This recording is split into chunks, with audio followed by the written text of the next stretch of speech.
Uwa uwam wawindo waria fit. If you can understand that, you're welcome to rob me. I'd like to be taken advantage of by an educated man, just once. Howdy, I'm Chandler O'Quinn. Welcome to Chandler's Travels.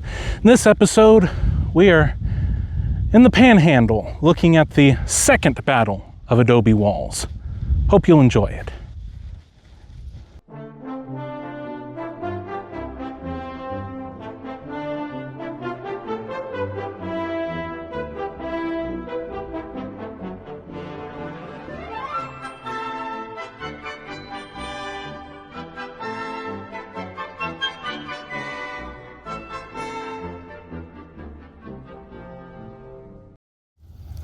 I'm here at the battle site for the second battle of Adobe Walls. This is actually accessible to the public.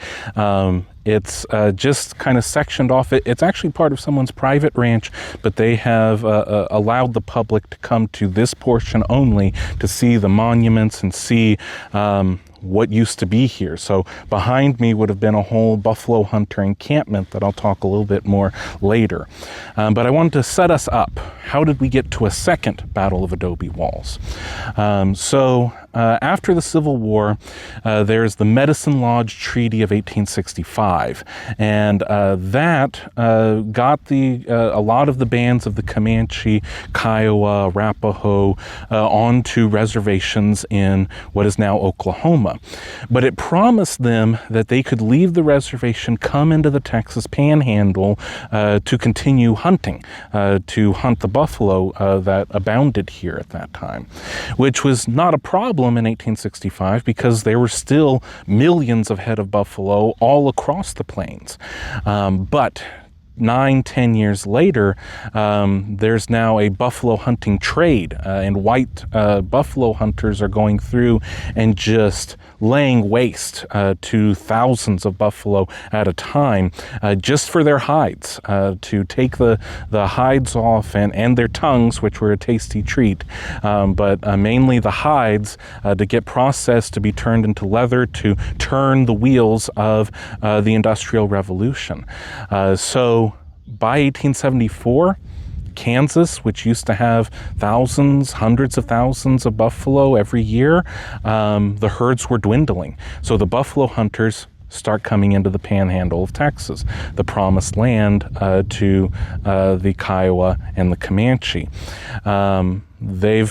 Those bands had enough of now all the ones are gone in Kansas. Now this is their sustenance. This is their livelihood. It's their entire life is the buffalo. You use every part. We always hear that. And these white buffalo hunters are coming in just for the hides and then just leaving the carcasses, which is seasons of meat just lying there on the plateaus of the plains. By this point, the last great chief of the Comanche, Quanah Parker, he has taken on the leadership role. He's in his early 20s, but he's taken on this leadership role of the Comanche. And when the buffalo hunters set up here, they set up a whole operation right here at the very close to the former Adobe Walls. They set up their own Adobe Walls.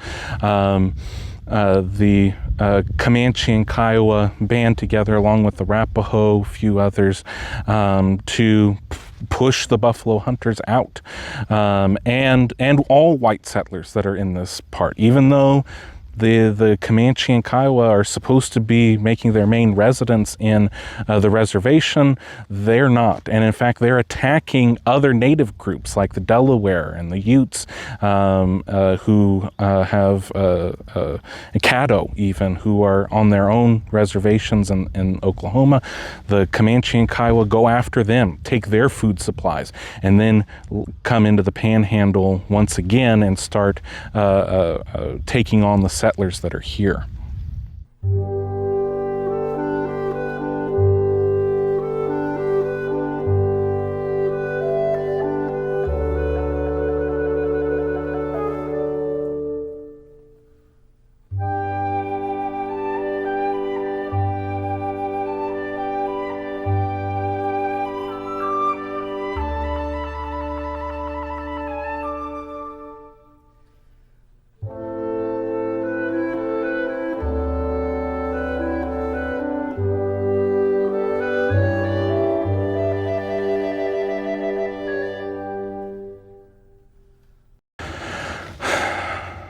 So if you were here in June of 1874, you would have seen a whole buffalo hunters encampment behind me.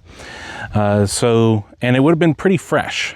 So Rath and Wright, I believe, are the first to come, and Charlie Rath would end up setting up everything at Mobeetie, or Old Town Sweetwater, which, depending on how all this comes out, will either be right before or right after this video. So all these guys are connected to each other. You would have, behind me would be several sod structures. So all the way to the right end of your screen, that would be Rath and Wright's hardware store. Then in between, in this kind of area behind me, right here to the south would have been John Hanrahan's saloon, and then there would have been O'Keefe's blacksmith shop, and then over onto this end of your screen would be Leonard and Meyer's store and stockade. So that's I'm pretty sure that would be the layout of what we're looking at here. So I believe Rath and Wright were the first to come, then John Hanrahan and everyone else came. And this was all set up for these buffalo hunters to go explore the plains and then get some supplies. So all these guys are Dodge City guys. They're from Kansas. That's the closest settlement, 200 miles north of here, Dodge City. So the supplies are coming in from Dodge City. The hunters are coming in from Dodge City to the Panhandle, to Adobe Walls. They've set themselves up just a few miles away from the old Adobe Walls site. And by June, they've established quite the community here. They're over at Rath and Wright's, I believe, is also where the Olds couple was. So William Olds and his wife would have been set up over there. And so the hunting in the summer was going very well. And they decided to continue on. So one of the best accounts that we have of the Second Battle of Adobe Walls comes from Billy Dixon. This is another one of those Wild West people that if you know it, that name means something. If you don't know it, you don't know what I'm talking about. He had quite, I'm quite envious of his luxurious mustache. And we'll see in a minute why he deserves his place in fame. But Billy Dixon gives a first-hand account. Now, it happens much later in life, and then his wife is the one who actually edits it and publishes it after his death. So there are some things that, as with all of these accounts, may or may not be factual, or may have gotten blurred over the years. But the way that Billy Dixon tells it, about June 23rd, June 22nd of 1874, he arrives into the camp. He had had a horrible go of it with some of his other buffalo skinners up on the Canadian. He lost almost everything, all the hides he had been working on. He lost his rifle. He had a Sharps Big 50 rifle. He said that it's still somewhere in the bottom of the Canadian riverbanks, if anyone wants to try and get it. So he arrives here just completely disheveled, and everyone thinks he's been attacked by Indians, because the word is out that the Comanche, the bands of Comanche and Kiowa, are throughout the plains, and they're raiding on settlements and on the buffalo hunters. He assures everyone that that wasn't the case, but needs to get resupplied and wants to get back out there. And John Hanrahan, the owner of the saloon, he sets it up. He says, I need somebody who can get me 100 buffalo hides a day. I just can't find a man who can shoot them fast enough. Billy Dixon says, I have no trouble shooting them. I need the skinners. So the two of them make a perfect partnership, going in 50-50. They're going to set up, go out tomorrow morning. So that night, Billy Dixon, he doesn't have a rifle, so he purchases a Sharps 44, so a little bit smaller than the Sharps 50 that he's used to firing. And has a good time of it, drinking and telling stories, playing cards with the people who are here. One of the most notable who was also here was Bat Masterson. So Bat Masterson was a buffalo hunter, and he is out exploring the Panhandle, exploring the plains, bringing in those buffalo hides. So he is also here. Bermuda Carlisle, which I don't know if he's necessarily famous, but he has a great, perfect Wild West name. He's here. It's about 29 people in total, I believe, maybe a little less than that, who are actually at the settlement. There are other buffalo hunters that have their own private encampments out there as well. So the night of June 23rd, 1874, I'm sure I'm going to have to correct myself on that, but that's what I'm going with right now. Everyone goes to sleep, thinking that they're going to get up the next morning and start their buffalo hunting. Billy Dixon leaves his Sharps 44 at the saloon, and he decides to sleep next to his wagon. His wagon would have been right outside of O'Keefe's blacksmith shop. And so he goes to sleep under his wagon, and around 1:32 in the morning, there's this loud crack. And there's some debate as to what caused this noise. I think that you should go with the word of the people who were there, saying that it was the ridge pole. So these are sod structures, so just mud on top of sticks. And so there's a ridge pole that was holding up the roof of Hanrahan's saloon, and it gave way and started cracking. And that woke up everybody, and Hanrahan got everybody together. They went and cut down one of the cottonwoods. I don't know where you would find a cottonwood here. Someone would have to go all the way to the river, I guess. I don't know. And start propping up that roof. That takes about 2 hours. It's about 4 in the morning, and they just decide, well, first light is already starting to happen. Let's get an early start of it. So everyone at Hanrahan's saloon is up. Another account tells us that it was Hanrahan himself, that Hanrahan got a rifle and shot it in the air and then blamed it on the ridgepole, that Hanrahan knew that the Comanche were going to attack and did not want to lose the business, did not want to lose all of his goods, did not want to lose out on that night's drinking money, the people paying for his drinks, and so he decided later to, in the early morning, wake everybody up with that rifle shot and then blame it on the ridgepole. You get to choose. As with many of these Wild West stories, you get to choose your own adventure. So that wakes everybody up the early morning hours, and Billy Dixon says that was divine providence, that may have been God himself, because if they were not awake and had been awake for 2 hours when the early morning comes, 4 in the morning is exactly when the Comanche Kiowa like to attack. That's when everybody is in their deepest sleep. So the Comanche and Kiowa were not expecting anyone to be awake. They start, but some of the buffalo hunters, at least at Hanrahan's, are awake, starting to get breakfast, get their things together.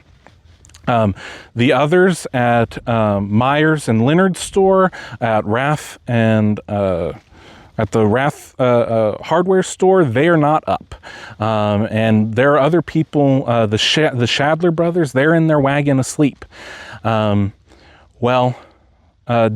is starting to get his things together to go out buffalo hunting, and he sees off in the distance just this black line, this grouping almost, just this shape.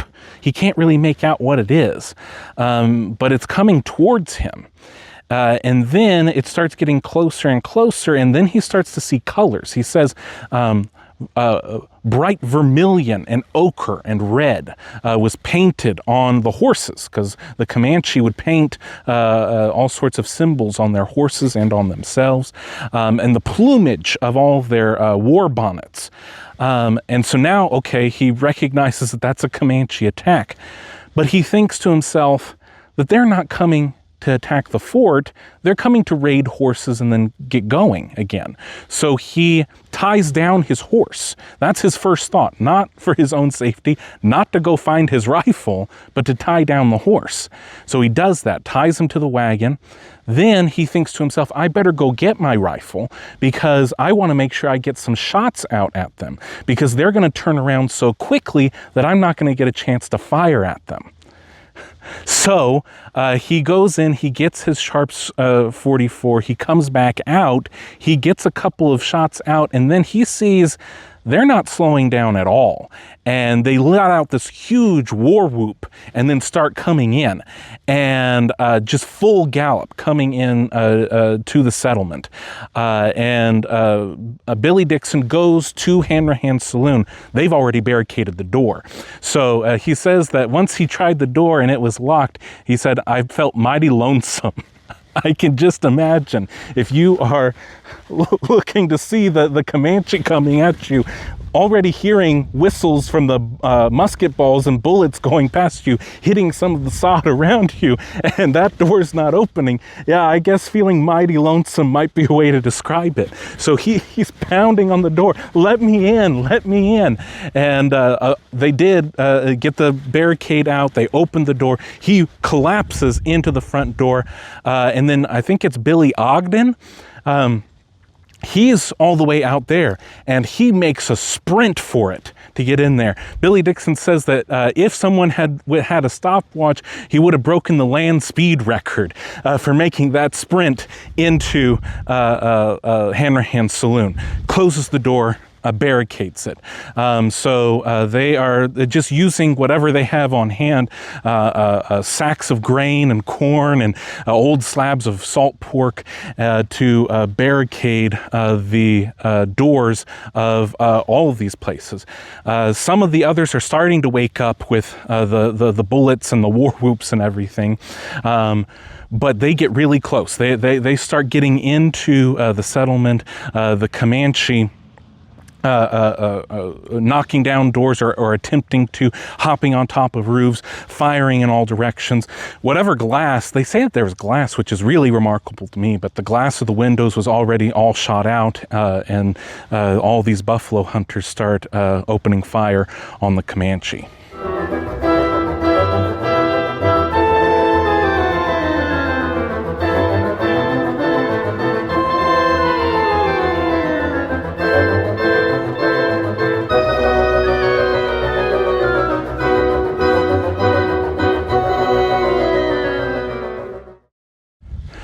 Now, I'm just going to put this out there, that I would never, ever in a million years want to be on the other end of a Comanche attack. But if I ever had to be, I would want to be right here. Adobe walls filled with 20 buffalo hunters with 50 caliber rifles and some of the greatest marksmen ever in the history of the West. Inside of Hanrahan's saloon, Billy Dixon and Bat Masterson. So that I would want to be in Hanrahan's with those two guys spotting, having my back. The only problem is that these buffalo guns aren't very good when you don't. They're good for long range. They're not necessarily good for when a Comanche is yelling right in your face outside of your window. So it takes a while to repel this first attack. So the Comanche hopping on the roofs, trying to smash in the doors. They get the people who are outside. So the Shadler brothers who were asleep in their wagon. Those are the first two to die.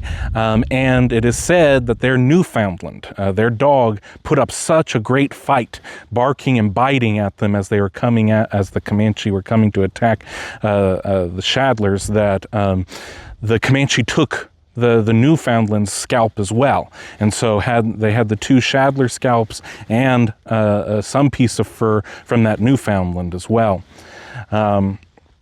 But eventually, that first attack is repelled. They regroup, head out, and then come back. They're attacking from both the east and the west. But the farther they get from the settlement, the better the accuracy almost of these buffalo guns is. So with the Billy Dixon has his Sharps 44, but he's not doing very well with it. Shepard, who I think his first name is Jim Shepard, but it doesn't say it on this monument here. He has a big 50, but he doesn't know what he's doing with it. So he's just firing in the direction, and Billy Dixon says, "Here, how about we switch?" And so that's how Billy Dixon gets his big 50 gun. And then it's off to the races, just knocking down all of these Comanche warriors as they come in. Once again, as with the first Battle of Adobe Walls and many of these accounts of the Comanche attacks, a lot of care is taken by the braves to take up their fallen brothers. So riding on the side of the horse, picking up their fallen brothers and taking them back to safety. And that is something of note. What's really interesting is that Billy Dixon notes it and is very confused by it. When just a few months later, he'll be at the Battle of Buffalo Wallow and he'll earn the Medal of Honor because he helped rescue some injured soldiers and bring them back to the Wallow. Interesting how all these things parallel and rhyme with each other. We have the Comanche that are, some of them are starting to die closer to the buildings.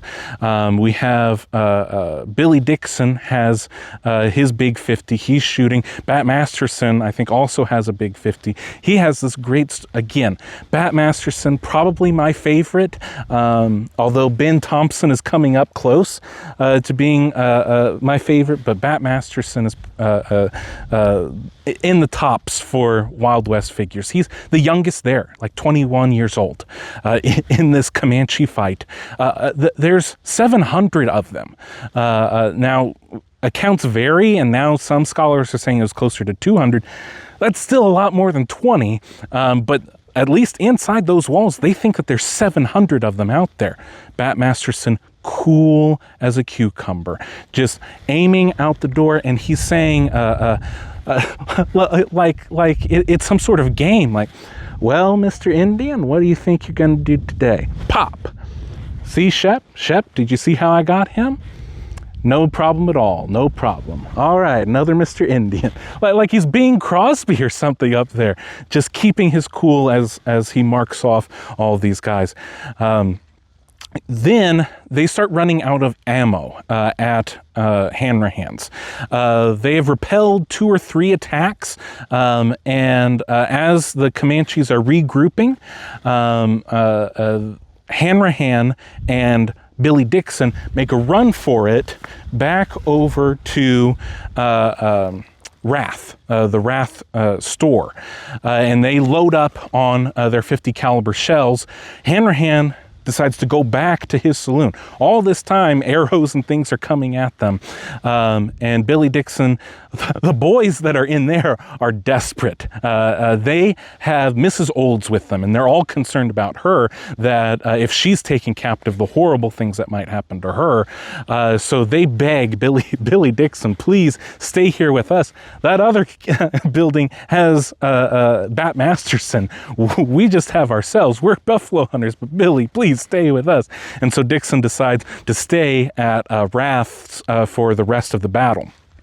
Hanrahan darts back over to his saloon, gets back in. They're leaping through windows because the doors are all barricaded. So leaps back through the window, sets back up in the saloon. So Billy Dixon is over here at Wrath's hardware store. They are seeing out the window the horses are not leaving. So their horses, which they've tied up, or even the ones that haven't, they're getting injured, they're getting shot, they're getting arrows in them, and they're not leaving, they're not running away. And Billy Dixon was just amazed at the sight of these horses that are not dead yet, but they're seriously injured, gunshots going off all around them, just waiting outside the doors like, are we going to go? Like, hop on, let's get out of here. And then eventually the Comanche would come and kill all those horses. One of them being Mrs. Old's prized Mustang was taken out, I think, towards the conclusion of the battle, or at least the first day of the battle. At this point, I think we're in the late morning, closer to 10, 11 o'clock. Tyler, I think William Tyler maybe, he is shot in the lung. He's inside one of the buildings, he's shot in the lung, and he's dying at Hanrahan's. And Bat Masterson sees this, and Tyler's begging for water. Please, I just need a drink of water. And there's no water inside of Hanrahan's, but they see the well pump out here. And so Bat Masterson says, I can't listen to this. This is a dying man's request. We have to get him some water. And one of the older guys says, no, you stay here. I'm going to go get water. And so his dog, this older man, I forget his name, but this older man, he has his dog who's staying right by his leg the whole time. They rush out to the pump. He pumps, gets the water. As he's pumping the water, bullets ricocheting, arrows, lances coming all around him. He doesn't get hit, but the dog does. The dog dies right at his ankles. And then that older guy gets back into Hanrahan's, gets Tyler the water, and Tyler dies a few moments later. Let's see. This is so exciting to actually be here. I just want to make sure that I'm remembering everything. As we get into 10, 11, 12, the Comanche are getting farther and farther away. And as they are, they're 500 yards. Buffalo hunters with big 50 caliber guns, of course, still picking them off as they're coming by. Also, another parallel to the first Battle of Adobe Walls, the Comanche have a bugler. The Comanche are using an Army bugle, and they're using the U.S. Army commands. They've drilled. When the call for advance happens, the Comanche advance. When the call for retreat happens, they retreat. This isn't about confusing buffalo hunters. They're not U.S. soldiers. The first battle, I think it was more about confusion and tactics. This was about the tactics of the Comanche and their advance. Another thing to note, they had a medicine man, the Comanche did, Isate. And Isate, he said, before this all started, that the bullets will not affect them. The bullets will not hurt them. That it'll be so easy that they will just have to ride up and hit their enemies on the head, and the battle will be over. That's not quite playing out as Isate said it would. But there's still, the numbers are on their side, anywhere between 200 and 700 against 20. But it's 20 of the most hardened and experienced buffalo hunters with all of the equipment that they would need. So they just keep repelling these attacks. As is talked about, either I've already talked about it or will in a moment, Quanah Parker, he gets ricocheted and he gets hit in the back, and that kind of ends everything for the first day. So around 4 o'clock in the afternoon, I believe, is when Billy Carlisle, is it Billy? Bermuda, of course, Bermuda Carlisle. He leaves Rath's because he sees that there's not a lot of action. He's interested in this Indian trinket that's flashing in the prairie sun. And so he goes and picks it up, sees that they're not attacking, and so others start coming out as well. Billy Dixon sees that there are some trinkets that he was interested in, that there was a lance that had feathers that they had been shooting at it the whole battle, not knowing that it was held by a dead Comanche brave. So he discovers that. He discovers that there was a horse that was here, and he didn't understand why the Comanche horse didn't run away. But what happened was the Comanche brave had hooked onto the bridle, and he died, and the horse couldn't get away, and then it was eventually shot as well. I think that's almost everything that I want to talk about from the first day. I'll get a little bit closer to one of the other spots to share another story that happens, but that's the conclusion of the first day.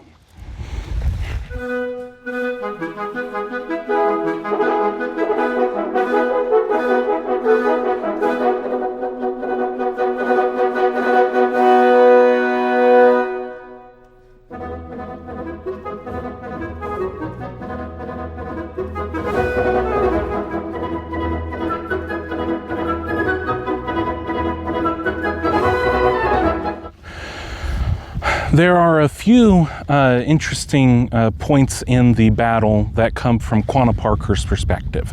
Quanah Parker, the last great chief of the Comanche, he is half white, half Anglo. His mother was Cynthia Ann Parker, was taken in the raid of Fort Parker near Mahia in 1836, and was born in the Comanche while she was still captive there, before she was abducted once again, because she had lived with the Comanche for so long. She really felt that she was abducted by the whites, the Anglos. Sol Ross was involved in the actual taking of that camp. So Quanah Parker becomes the chief of one of these last bands of the Comanche still fighting. And in his account, he talks about a few things. So first, that first drive that they make, so coming in from the east and the west to attack the actual settlement. He remarks at how well the buffalo hunters had barricaded the doors, because he takes his horse and backs it up to one of the doors, probably of Hanrahan's saloon, and has the horse beat back the door, and the door did not budge.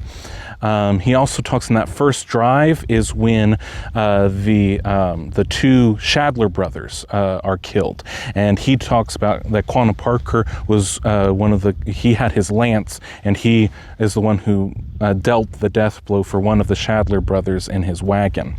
In one of the other attacks later in the morning, Quanah Parker hopped on top of one of the sawed roofs. He had a 6-gun, and he emptied the entire chamber into the roof, on top of the roof into the building of one of the sod buildings that was here. And then what kind of ends the whole battle, or at least that day's fighting, is that Quanah Parker is trying to get out of range, because they realize that they are these big 50 buffalo guns are doing their job and are accurate up to 300, 400, 500 yards, and as we'll talk about in a minute, even more than that. And so that he is about 500 yards outside of the actual settlement here, and here's the whistle, and then his gunpowder horn, one of the big 50 shells goes up against his, or the ball from the big 50 hits his his gunpowder horn and ricochets and gets some shrapnel into his back. And according to Comanche custom, when the chief gets hurt in battle, that means it's time to call it a day. So that is kind of how the whole battle comes to an end for the first day of the second battle, the first day of the second battle of Adobe Walls. So behind Rath's was a pile, like a tower of these buffalo hides that all these hunters have been accumulating while they've been here through the spring and the summer. So during the battle, they noticed that there was a horse that was hanging around these buffalo hides, and then they see that there's a Comanche brave that's taking shots at them from behind these hides. So they dispatch the horse. Then they can't get a good bead, though, on the brave that is behind these buffalo hides. And Billy Dixon, of course, is the one who does get a good bead on him. And he shoots through the corner of one of these buffalo hides, and he hears this loud whoop, and then the guy jumps like 8-10 feet up in the air. He lands back down, and then he whoops and hollers with every step that he takes as he serpentines his way back onto the other side of one of those hills. So at the end of the first day, going into the second day, they collect their trinkets. They also bury the Anglo dead, so the other buffalo, the three buffalo hunters, so the two Shadlers and Tyler. They makeshift a grave for them, and then they start to smell just all of the dead horses and dogs and Comanche that are all around them. So they get the buffalo hides, and they load the horses and braves and dogs onto these buffalo hides, and then drag them as far away from camp as they feel comfortable with going. Going into the second day, they don't see very much action. So unbeknownst to them, the Comanche have kind of given up on all of this. They're still in the area, but they're not really going to attack because it's not worth their time, especially because it's some spiritual reasons that once Quanah Parker was hit, that spelled ill omens for the rest of their battle here. But they still see some, and so they would see groups of Comanche up on these plateaus and bluffs here, and they would take shot at those, but didn't end up being too much fighting going into the second and third day. They are starting to get reinforcements though, so the other these other buffalo camps that are just 2 or 3 guys, they start coming in, which these guys are all surprised that they're still alive. And then one of the great stories comes that there was a German buffalo hunter who had a whole wagon team with him, and the guys had put a black flag up above, flying from the buildings here at Adobe Walls, to tell the buffalo hunters stay away. Well, the German guy sees this and he thinks they're playing a joke on him. He says, "Oh, they are playing some funny joke on me," to try and dissuade him from all of the abundant buffalo hides that are around. So he continues making his way to the buffalo camp. Then he starts to smell and see all of the wreckage around him, and he whips his horses to get inside of the stockade, because once again, go out in the prairie against the Comanche on your own, or with 20 of the greatest buffalo hunters, the most accurate marksmen in the world. Yeah, I think I'd want to be here too. So that concludes, that's really, I think, the only things of note for the second day of the second day of Adobe Walls. So by the third day, the Comanche hadn't completely left, but there wasn't a whole lot of action happening anymore. They certainly weren't really attacking into the camp. A few pot shots now and then, but the main attack was on the first day. So the third day, though, they're still around, and so there's a grouping up on that bluff there. And the other buffalo hunters, they come up to Billy Dixon, and they say, "Billy, do you think you could make that shot from right here? Do you think you could send those Comanche a message for us?" And Billy says, "All right, I'll give it my best shot." He gets to about right here, actually maybe even a little further, and he gets his big 50 gun, lines up the shot, and depending on who you consult, it either took 3 tries, maybe just one, fired it off, 1,553 yards, and he winged one of the Comanche that was on top of that bluff. Didn't kill him, but definitely got the message. Billy Dixon said that it was a scratch shot. Just luck. I don't know. I have a feeling that that takes a lot of expertise to actually achieve that. But that's another one of these things about the Wild West, guys, is Billy Dixon was pretty humble about it. But he'd go down in the history books. In fact, he's buried right here, reinterred right here because of that shot and because of what he did here at Adobe Walls.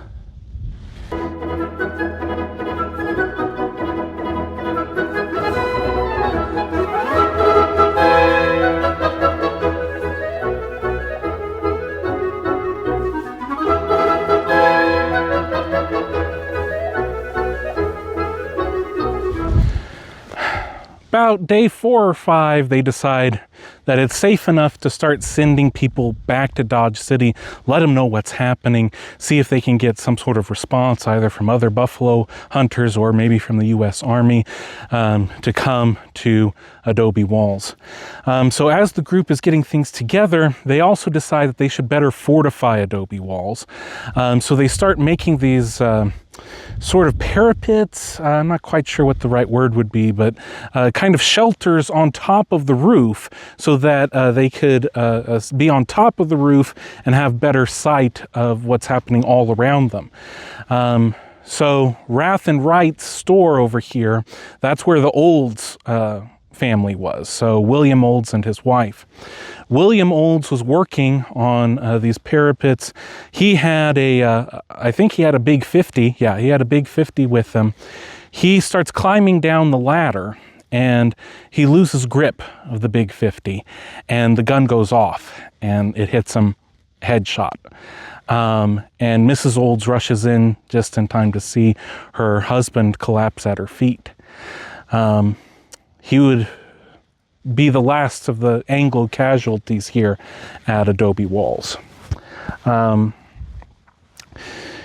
Once the groups are starting to prepare to head back to Dodge City, about a 200-mile journey, Bat Masterson thinks that big 50 gun that Mr. Olds unfortunately met his demise to, no one else is using it, and so he takes possession of it. And at first, Mrs. Olds isn't so sure about this, but kind of lets him have it. And then she decides, no, what if the Comanche come back? I want that gun. It's my gun. But she doesn't go to Bat Masterson directly. Instead, she sends, last name of Brown, to go to Hanrahan's and pick up the Olds Big 50. They hand Bat Masterson a note. It's very interesting because, like, they're right next to each other. I don't know why this didn't happen just face to face, but Brown hands Bat Masterson a note saying that Mrs. Olds wants her gun back. Bat Masterson gets very cold and a steely stare and says, "This is none of your business. I will deal with Mrs. Olds myself." Mr. Brown isn't seeing it that way and demands him surrender the gun, and they start having a full-on fist fight. Guys who are literally comrades in arms, fighting for their very lives against the Comanche hours ago, are now at each other's throats. I think it's Hanrahan himself picks up Brown, throws him out of the saloon. And then the next morning, Bat Masterson walks the Big 50 back to Mrs. Olds, gives it back to her. As they are leaving, so Billy Dixon, Bat Masterson, the rest of this crew, some of them are staying at Adobe Walls, and the other hunters are leaving. The permanent residents, if you could call them that, of Adobe Walls say, "We will not miss any of you, except Billy Dixon." It's like, yeah, I could see why you might miss Billy Dixon too. This is the marker for all those that participated on the buffalo hunter side for the second battle of Adobe Walls. After the third day, after Billy Dixon's scratch shot, the Comanche pretty much cleared out of this area, regrouped, and started hitting other communities, other settlements, other hunters. And the U.S. Army responded and begins the Red River War. Many of the people who were here at Buffalo. Buffalo are very important, but this is called Adobe Walls. Who were here at Adobe Walls would end up being scouts, civilian scouts for the Army. Bat Masterson, Billy Dixon. Billy Dixon at the Battle of Buffalo Wallow would earn the Congressional Medal of Honor. He would later on, in the 1916, they took it away posthumously because he was a civilian. He wasn't in the Army, but it was later restored posthumously as well. And that Medal of Honor is actually on display at the Canyon Plains Museum in Canyon, Texas. The legacy of this, I mean, of course, Billy Dixon, the miraculous shot, goes further into the story of Bat Masterson. I'll have to say that's probably why I'm here. As interesting as this all is, as someone who really likes Bat Masterson, the fact that he was here when this happened and that his role in Texas history, the spark of the Red River War, which would end up in the Battle of Palo Duro Canyon and the moving of all of the Comanche and Kiowa onto reservations and the opening up of the Panhandle for settlement. All of that can be spiraled back to what happened here in June of 1874.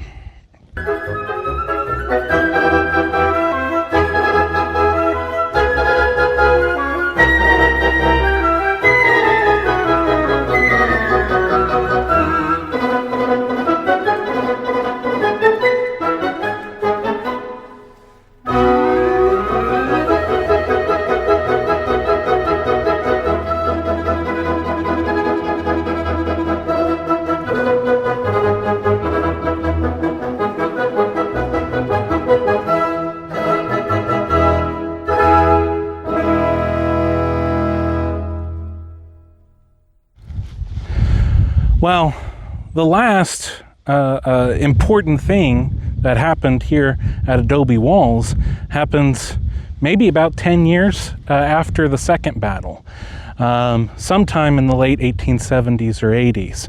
And it comes to us from fiction. It is here at the ruins of Adobe Walls that former Texas Ranger Captain Augustus McCrae and his rescued soiled dove Lorena would spend a few nights after McCrae had got Lorena from the clutches of Blue Duck. So whether you've read the novel or watched probably